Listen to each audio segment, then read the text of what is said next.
Hello, नमस्कार दोस्तों, जय हिंद। चलिए हम आगे चलते हैं कि कहाँ पर। तो हम लोग पढ़ रहे थे कक्षा 12 में राष्ट्र का स्वरूप। क्या पढ़ रहे थे दोस्त? राष्ट्र का स्वरूप। और राष्ट्र के स्वरूप के रचनाकार का नाम क्या है? डॉक्टर वासुदेव शरण अग्रवाल। अग्रवाल जी एक प्रतिष्ठित व्यक्ति, निबंधकार के साथ साथ जो साहित्य ग्रंथ को उधेड़ने का काम किया था, उसको उधेड़ने के साथ साथ सजाने का भी काम किया था। मतलब हमने बताया कि ये हिंदी साहित्य में बहुत अच्छा स्थान प्राप्त की। इनके जीवन परिचय के बारे में, साहित्यिक परिचय के बारे में हमने बता दिया है, लेकिन फिर भी आज प्रस्तुत हैं वासुदेव शरण अग्रवाल। और वासुदेव शरण अग्रवाल के बारे में हम लोग चर्चा करते हैं और उनके बारे में चर्चा करते हुए अपने टाइम का खर्चा करिए। और देखिए कहाँ से शुरू करते हैं, इनके जीवन परिचय से। और संक्षिप्त में इनका जीवन परिचय देख लीजिए। इनके जीवन परिचय में देखना क्या है, संक्षिप्त में देखिएगा। तो संक्षिप्त में जो इनका जीवन परिचय होगा, इसमें हम लोगों को क्या देखना है कि संक्षिप्त में जीवन परिचय को देख लेते हैं। और संक्षिप्त में जीवन परिचय जो देखेंगे उसमें हम लोग देखने वाले क्या हैं, तो आइए देखते हैं। इनके बारे में जानकारी जो अर्जित करेंगे, सीखेंगे, वह आपके सामने प्रस्तुत करने जा रहा हूं कि लेखक का संक्षिप्त परिचय कैसा, जीवन परिचय के साथ साथ साहित्यिक परिचय। इसको हमने पीछे कक्षा में एक कक्षा दे दिया है, वहां पर देख लीजिएगा। इनका जन्म 7 अगस्त 1904 ईस्वी को उत्तर प्रदेश के मेरठ जिले में हुआ था। इनको पीएचडी तथा डीलिट की उपाधि से सम्मानित किया था। इनकी जो लिखने की भाषा है, विषय के अनुकूल प्रौढ़ और परिमार्जित खड़ी बोली का प्रयोग करते हैं। इनकी शैली कैसी है? विचारात्मक, गवेषणात्मक, व्याख्यात्मक। और इनकी रचनाओं में पृथ्वी पुत्र, भारत की एकता, कल्प वृक्ष, माता भूमि तथा वाग्धारा, ये इनकी क्या है? रचनाएं हैं। यह हिंदी साहित्य में स्थान क्या प्राप्त करते हैं? एक अच्छे निबंधकार है, एक टीकाकार है, जिसको वर्तमान में इस समय रील देखने वाले बच्चे कमेंट करना कहते हैं, जिसको कहते हैं टिप्पणी करना, उसको कहते हैं टीकाकार। किसी के बारे में टिप्पणी करना, वही कमेंट करना, टीकाकार हो जाता है। किसी वस्तु के बारे में, किसी विषय वस्तु के बारे में खूब अच्छी प्रकार से क्या करना मेरे दोस्तों? अध्ययन करना और उस पर लिखने का कार्य करना निबंध होता है। साहित्यिक ग्रंथों में कुशल संपादक के रूप में, साहित्यिक ग्रंथ में ये कुशल संपादक भी रहे। यानी संपादक का मतलब होता है कि संपादन करना, ठीक है, किसी रचना का, किसी विषय वस्तु का क्या करना? संपादन करना, ये संपादक कहलाता है। इसके रूप में ख्याति हुई। और यह हिंदी साहित्य का यह एक अच्छा सा सूर्य, जो अच्छी प्रकार से लिखने का काम, टीका करने का काम और निबंध को लिखने का काम, निबंध को एक नई विचारधारा में मोड़ने का काम डॉक्टर वासुदेव शरण अग्रवाल जैसा सूर्य कब मर गया? तो 27 जुलाई 1967 ईस्वी को भारत माता का यह लाल सदा सदा के लिए अस्त हो गया। यह उनका संक्षिप्त जीवन परिचय था। यहाँ पर सभी लोगों के पास किताब यदि हो तो अच्छी बात है, अगर नहीं है तभी कोई बात नहीं है। चलिए देखते हैं। और हम लोग, ये उनका जीवन परिचय रहा दोस्तों। और आगे हम लोग देखते हैं क्या, तो आगे देखते हैं हुआ क्या। वासुदेव शरण अग्रवाल का जन्म 7 अगस्त 1904 ईस्वी में मेरठ जनपद के खेड़ा नामक ग्राम में हुआ था। इनके माता पिता लखनऊ में रहते थे। इनका बचपन लखनऊ में बीता। ये जो वासुदेव शरण अग्रवाल हैं, इनका जन्म 7 अगस्त 1904 ईस्वी में मेरठ जिले के, उत्तर प्रदेश राज्य के मेरठ जिले के खेड़ा नामक ग्राम में हुआ था। इनके माता पिता लखनऊ में रहते थे। इनका बचपन कहाँ बीता? लखनऊ में बीता। 1929 ईस्वी में इन्हें लखनऊ विश्वविद्यालय से इन्होंने एमए किया। इनकी शिक्षा के बारे में बताया जा रहा है कि 29 ईस्वी में इन्होंने यमय किया। इसके पश्चात तदंतर माने इसके पश्चात मथुरा के पुरातत्व संग्रहालय के अध्यक्ष पद पर रहे और मथुरा का जो पुरातत्व संग्रहालय है वहां पर इन्होंने अध्यक्ष के रूप में काम किया तथा 1941 ईस्वी में इन्होंने पीएचडी तथा 1946 में डीलिट की उपाधि प्राप्त की। ठीक है, ये इन्हें पीएचडी और डीलिट की उपाधि कब मिली थी? 1941 में पीएचडी और 1946 में इनको डीलिट की उपाधि मिली थी। इसके पश्चात इन्होंने पाणिनि कालीन भारत विषय पर शोध किया। कहां पर शोध किया?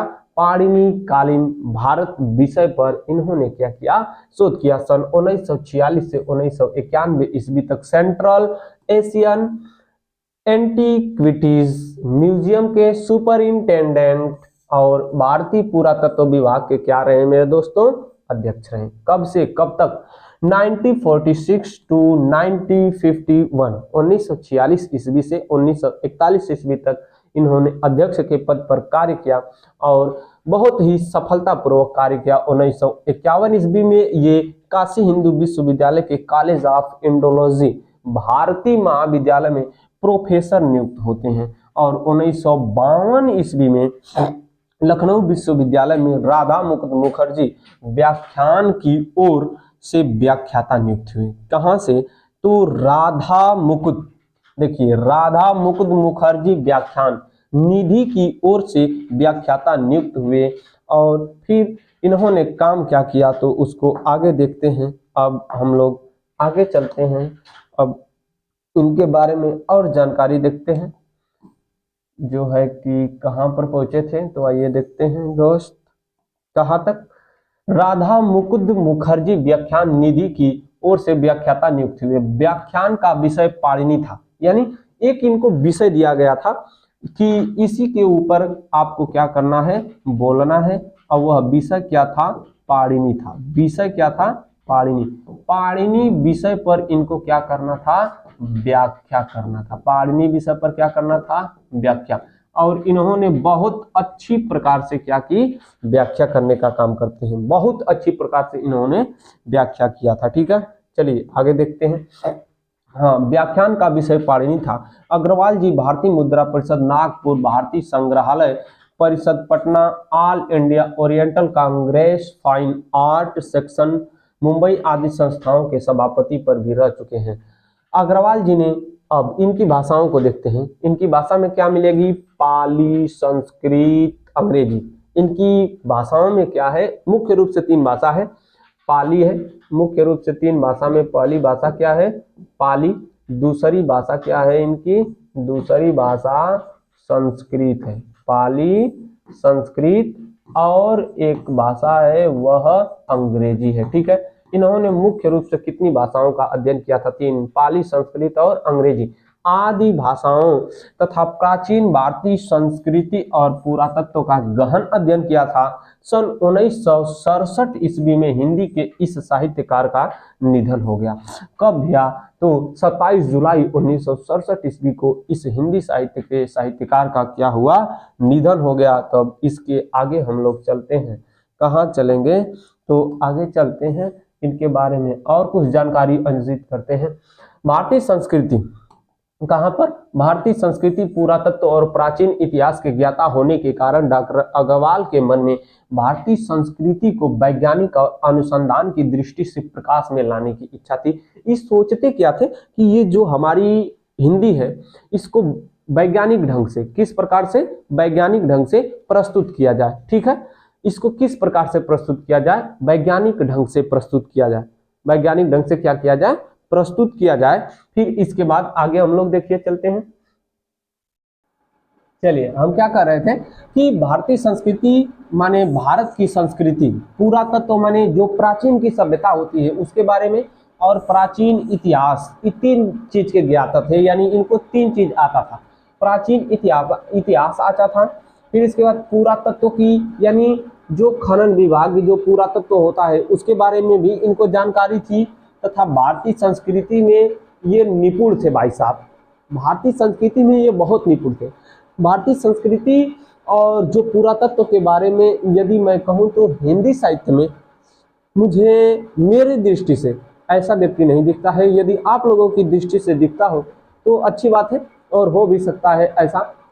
अभी तक हमने जहाँ तक आता है देखा है, हिंदी साहित्य में बहुत अच्छा आलोचक जिस प्रकार से आचार्य रामचंद्र शुक्ल के अलावा नहीं मिला, उसी प्रकार से इनके अलावा अच्छा पुरातत्व और भारतीय संस्कृति के बारे में बताने वाला नहीं मिला। ज्ञाता होने के कारण डॉक्टर अग्रवाल के मन में भारतीय संस्कृति को किस प्रकार से वैज्ञानिक और अनुसंधान माने खोज की दृष्टि से प्रकाश में लाने की इच्छा थी। अतः इन्होंने उत्कृष्ट कोटि के अनुसंधानात्मक निबंधों की क्या की थी, रचना की थी। अनुसंधानात्मक निबंधों में इनका पहला निबंध मिलता है क्या, पृथ्वी पुत्र मिलता है। पहला वाला क्या मिलता है, पृथ्वी पुत्र। इनका पहला पृथ्वी पुत्र अनुसंधानात्मक निबंध है। ध्यान से सुनिएगा, इनका जो पहला निबंध है अनुसंधानात्मक वह कौन सा है, पृथ्वी पुत्र है। कौन सा निबंध है, पृथ्वी पुत्र है ना। इस पृथ्वी पुत्र का ही हिस्सा कक्षा 12वीं में हमको क्या करना है, पढ़ना है, अभी जो आगे पढ़ने वाले हैं। और वह क्या है, राष्ट्र का स्वरूप है। क्या है, राष्ट्र का स्वरूप। चलिए देखिए, रचना की थी निबंध के अतिरिक्त इन्होंने संस्कृत, पाली, प्राकृत, संस्कृत, पाली और प्राकृत के अनेक ग्रंथों का संपादन किया था। हिंदी में संपादन किया था। भारतीय साहित्य संस्कृति के गंभीर अध्येता माने जानने वाला या अध्ययन करने वाला के रूप में इनका नाम देश के विद्वानों में अग्रणी है। अग्रणी माने सबसे आगे। अभी तक इसके पहले हमने यही बात बताई कि इस सबसे अग्रणी है, आगे हैं। इनकी रचनाओं में कल्प वृक्ष, पृथ्वी पुत्र, भारत की एकता, माता भूमि इनकी प्रमुख कृतियां हैं। इनकी प्रमुख कृतियों में 4 हैं, कल्प वृक्ष, पृथ्वी पुत्र, भारत की एकता, माता भूमि। इन्होंने वैदिक साहित्य, दर्शन, पुराण और महाभारत पर अनेक गवेषणात्मक लेख लिखे हैं। जायसीकृत पद्मावत, जायसीकृत पद्मावत, मलिक मोहम्मद जायसी का नाम सुने हैं, उनका महाकाव्य है पद्मावत। पद्मावत की इन्होंने क्या किया है, संजीवनी व्याख्या किया है। और बाण भट्ट के हर्षचरित का इन्होंने क्या किया है, सांस्कृतिक अध्ययन प्रस्तुत किया है। इन्होंने हिंदी साहित्य को गौरवान्वित किया। इसके अतिरिक्त इनकी लिखी हुई क्या है, अगली रचनाओं में और संपादित लिखी और संपादित पुस्तकें उरु ज्योति, कला और संस्कृति, भारत सावित्री, कादंबरी, पोद्दार, अभिनंदन ग्रंथ आदि इनकी भाषा विषय आदि हैं। इनकी अन्य रचनाएं हैं। ये इनकी क्या है, अन्य रचनाएं। देखिए इनकी अन्य रचनाओं में उरु ज्योति, कला और संस्कृति, भारत सावित्री, कादंबरी, पोद्दार, अभिनंदन ग्रंथ, ये सभी क्या हैं, इनकी अन्य रचनाएं हैं। अन्य रचनाओं के अतिरिक्त अब इनके विषय के अनुकूल अब जो चलेंगे, भाषा शैली के बारे में देख लेते हैं कि इनकी भाषा शैली कैसी थी। इनकी भाषा विषय के अनुकूल, प्रौढ़ माने जो युवावस्था होती है उसमें थी, परिमार्जित थी मतलब अच्छी प्रकार की थी। इन्होंने मुख्यतः इतिहास, पुराण, धर्म और संस्कृति के क्षेत्र से शब्द चयन किए थे। मतलब जब ये रचना लिख रहे थे तो शब्दों को कहां से चुराए थे, क्या रेणु जी का नाम सुने हैं, आंचलिक उपन्यास लिखने का काम करते हैं, फणीश्वरनाथ रेणु, मैला आंचल। एक है आपको पंचलाइट पढ़ना है कक्षा 12 में। पंचलाइट में बिहार के आंचलिक ग्रामीण परिवेश का वर्णन किया गया है। ओ अंगनू महतो, ओ सरदार, ओ छड़ीदार, कितने में मिला पंचलाइट, ये तो ढिबरी दिखता है, ऐसा क्यों लाए। ये जो शब्द होते हैं छोटे छोटे चुटकुले बाज, मुहावरेदार, ये सभी भाषाएं इनके रचनाओं में नहीं दिखते हैं। क्यों? क्योंकि इन्होंने आंचलिक उपन्यास, आंचलिक निबंधों को लिखने का काम नहीं किया। इस कारण इनकी रचनाओं में कहाँ से शब्द मिलते हैं? इतिहास के शब्द, पुराण के शब्द, धर्म और संस्कृति के क्षेत्रों से इन्होंने शब्दों को क्या किया था? चुराया था। इनकी भाषा में देशज शब्दों को का भी प्रयोग किया गया है। देशज माने जो शब्द देश में उत्पन्न हुए हैं, जैसे लोटा, थरिया, गिलास, लोटा, थरिया, गिलास, गोजी, डंडा, सोटा, पगड़ी, चप्पल, खड़ाऊ, ये सब देशज शब्द हैं। संस्कृत निष्ठा के कारण कहीं कहीं पर दुरूह हो गई है। इनकी भाषाएं दुरूह माने दुष्कर, कठिन हो गई है। संस्कृत निष्ठ होने के कारण इनकी भाषाओं में ज्यादा से ज्यादा संस्कृत के भी शब्द मिलते हैं। इस कारण कहीं कहीं पर इनके लिखे हुए शब्द कठिन दिखाई देते हैं। इनकी भाषा में देशज शब्दों का प्रयोग किया गया। इनकी भाषा में उर्दू और अंग्रेजी के शब्द, मुहावरे, कहावतों का अभाव है। देख लीजिए, इनकी भाषा में क्या नहीं मिलता है? उर्दू के शब्द नहीं मिलेंगे, अंग्रेजी के शब्द नहीं मिलेंगे, मुहावरे ज्यादा नहीं मिलेंगे, कहावतें भी ज्यादा नहीं मिलेंगी, अभाव दिखाई पड़ता है। इनकी मौलिक रचनाओं में संस्कृत की सामासिक शैली की प्रमुखता है। इनकी जो मुख्य रचनाएं हैं, इनकी रचनाओं में एक शैली होती है सामासिक शैली। कौन सी शैली? सामासिक शैली। सामासिक शैली का मतलब होता है कि समास वाली। कैसी शैली? समास वाली। समास शब्द में इक प्रत्यय जुटा है, बना है सामासिक ना। ध्यान से सुनिए, इनकी रचनाओं में सामासिक शैली मिलती है ज्यादा से ज्यादा। आगे देखिए, इनकी रचनाओं में संस्कृत की सामासिक शैली की प्रमुखता है तथा भाष्यों में व्यास शैली की। समास का उल्टा व्यास होता है। ठीक है, आगे देखिए, इनकी शैली पर इनके गंभीर व्यक्तित्व की गहरी छाप है। एक गंभीर अध्येता चिंतक रहे। इनके व्यक्तित्व का निर्माण सचेत शोधकर्ता, विवेकशील विचारक एवं सहृदय कवि के योग हुआ। इसलिए इनके निबंधों में ज्ञान का आलोक, चिंतन की गहराई, भावोद्रेक की तरलता एक साथ लक्षित होती है, यानी दिखाई देती है। सामान्यतः इनके निबंध विचारात्मक होते हैं, विचारात्मक शैली में लिखे गए हैं। अपने निबंधों में निर्णयों की पुष्टि के लिए उद्धरणों को प्रस्तुत करना इनका सहज स्वभाव रहा है। इसलिए उद्धरण बहुलता इनकी निबंध शैली की एक विशेषता बन गई है। इनके निबंधों में भारतीय संस्कृति का उदात्त रूप व्यक्त हुआ है। इनकी जो निबंध होते हैं, इसमें भारतीय संस्कृति का उदात्त माने अच्छा दिखाई देने वाला, जो बाहर से अच्छा दिखाई देता हो, उदात्त व्यक्त हुआ है। इनके कथन प्रामाणिक है और इनकी शैली में आत्मविश्वास की झलक मिलती है। इनकी शैली में क्या होती है?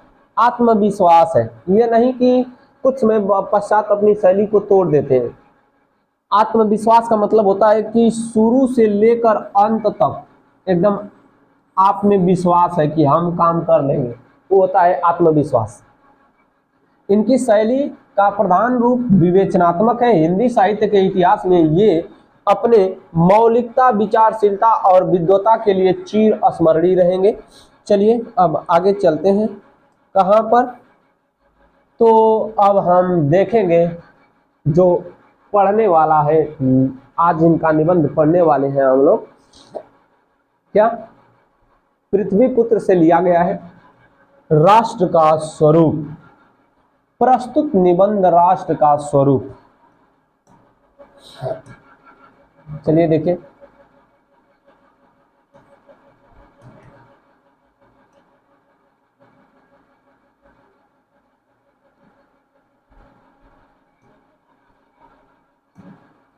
प्रस्तुत निबंध राष्ट्र का स्वरूप इनके पृथ्वीपुत्र नामक निबंध संग्रह से लिया गया है। इस निबंध में लेखक ने यह बताया है कि राष्ट्र का स्वरूप कैसा होना चाहिए। पहला बात, राष्ट्र माने देश। देश किससे मिलकर बना है? इस राष्ट्र का स्वरूप नाम से ही स्पष्ट है कि राष्ट्र माने देश। देश का स्वरूप कैसा होता है? देश में कितने लोग रहते हैं? देश में या किसी देश के निर्माण में क्या क्या सहायक है, या किसके किसके मिलने से देश बनता है? तो इन्होंने बताया कि राष्ट्र के 3 तत्व हैं। कितने तत्व हैं? 3 तत्व। कौन कौन? तो इन्होंने पृथ्वी, जन माने लोग, संस्कृति माने संस्कृति, इंग्लिश में कहते हैं कल्चर। इंग्लिश में क्या कहते हैं? कल्चर। देखिए कल्चर शब्द को भी हमने हिंदी में लिख दिया। कल्चर को कहते हैं CULTUR, जो भी हो देख लीजिएगा। चलिए, इन्होंने बताया कि राष्ट्र का स्वरूप कैसा होता है। तो राष्ट्र के स्वरूप में 3 तत्व की प्रधानता होती है, या 3 तत्व से मिलकर राष्ट्र बनता है। 3 तत्वों में है क्या? तो पृथ्वी है, जन है और संस्कृति है। पृथ्वी को माता के रूप में मानना और स्वयं को पृथ्वी का पुत्र मानना। अब बता रहे हैं कि जो किसी देश में लोग रह रहे हैं, किसी देश में क्या कर रहे हैं? जो लोग रह रहे हैं, यानी जो देश की क्या है? जनता। देश की क्या? जनता। इंग्लिश में कह दें पीपल। इंग्लिश में क्या हो जाएगा? पीपल, यानी लोग। लोगों की भावना कैसी होनी चाहिए अपने देश के प्रति? लोगों की भावना अपने देश के प्रति माता के समान होनी चाहिए। मतलब लोग इस पृथ्वी को और इस देश को क्या माने? माता माने, तब अच्छा है। लोग पृथ्वी को और अपने राष्ट्र को क्या माने? अपने राष्ट्र की पृथ्वी, अपने राष्ट्र की जमीन, अपने देश की जमीन जो है उसको लोगों को क्या मानना चाहिए? माता मानना चाहिए। पृथ्वी, जन और संस्कृति। पृथ्वी को माता के रूप में मानना और स्वयं को पृथ्वी का पुत्र, और अपने आप को, जो लोग हैं यानी जो जनता है, अपने आप को पृथ्वी का क्या मानना चाहिए? पुत्र मानना चाहिए। जब बताइए हमको, जब कोई व्यक्ति पृथ्वी को क्या मानेगा? माता मानेगा। पृथ्वी को क्या मानेगा? माता। तो माता के साथ उसका कैसा संबंध हो जाएगा? पुत्र का संबंध हो जाएगा, या पुत्रवत संबंध हो जाएगा। जब पुत्रवत संबंध हो जाएगा तो हमको बताइए, पुत्रवत संबंध हो जाएगा तो क्या कोई व्यक्ति अपनी माता के साथ दुर्व्यवहार कर सकता है? कहेंगे कि हाँ करते हैं, तो कुछ लोग अपवाद हैं, उनको छोड़ दीजिए, लेकिन अधिकतर लोग नहीं करते हैं। चलिए देखिए हम बता रहे हैं कहां पर पहुंचे। राष्ट्र का स्वरूप 3 तत्वों से मिलकर बनता है। ये 3 तत्व पृथ्वी, जन और संस्कृति है। पृथ्वी को माता के रूप में मानना और स्वयं को पृथ्वी का पुत्र मानना राष्ट्रीयता की भावना के उदय के लिए आवश्यक है। राष्ट्र के समग्र रूप में भूमि और जन का दृढ़ संबंध होना चाहिए। इसके साथ साथ संस्कृति के विषय में भी लेखक ने मार्मिक विचार प्रकट किया है। यानी इन्होंने लोग के विषय में बता दिया, देश के विषय में बता दिया। लोग और देश के विषय में इन्होंने क्या किया? बताया। कहा कि भैया संस्कृति को हम क्यों छोड़ दें? तो इन्होंने संस्कृति के भी विषय में बताया। किसके विषय में? संस्कृति के विषय में क्या किया है? संस्कृति के विषय में मार्मिक विचार प्रकट किए हैं। लेखक के अनुसार सहृदय व्यक्ति प्रत्येक संस्कृति के आनंद पक्ष को स्वीकार करता है और उससे आनंदित हो उठता है। ये रहा आपका वासुदेव शरण अग्रवाल का जीवन परिचय, वासुदेव शरण अग्रवाल का साहित्यिक परिचय, और वासुदेव शरण अग्रवाल के आज पढ़े जाने वाले निबंध को जो हम पढ़ेंगे उसके बारे में हमने बताया। तो चलिए मेरे दोस्त, मिलते हैं एक छोटे से ब्रेक के बाद अगली कक्षा में। तब तक के लिए जय हिंद दोस्तों, नमस्कार। और जाते जाते एक छोटी सी पंक्ति सुनिएगा कि जीवन का रस छन जाने दे, तन को पत्थर बन जाने दे।